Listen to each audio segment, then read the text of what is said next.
আমরা তো আর আওয়ামী লীগ হতে পারবো না, হতেও চাই না। আওয়ামী লীগের দেখেন, তাদের কোনো অনুশোচনা নাই। এত অন্যায়, অবিচার, খুন, গুম, মানি লন্ডারিং, হত্যা, নির্যাতন, আয়নাঘর, এতে তারা কোনো লজ্জাবোধ করে না তো। আবার বলে যে ডিসেম্বর মাসে আসেন, দেশে এসে পদার্পণ করবেন। আমরা অপেক্ষা করে আছি, আসেন দেশে। দেশে আছেন, দেখা হবে ইনশাল্লাহ রাজপথে।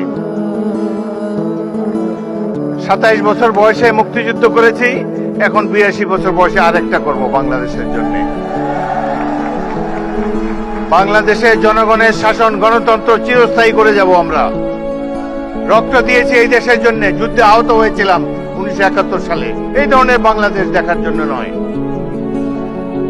ইনশাল্লাহ জুলাইয়ের যে ইতিহাস, গৌরবের ইতিহাস, পৃথিবীতে অনেক রাষ্ট্র আছে, তাদের এরকম নাগরিক নাই যে উদ্ধত সঙ্গিনের সামনে দুহাত তুলি আবু সাইদের মতো দাঁড়াতে পারবে। কোন জাতি এত সাহসী? আমরা সেই জাতি, তাদেরকে নিয়ে আমরা গর্ববোধ করি।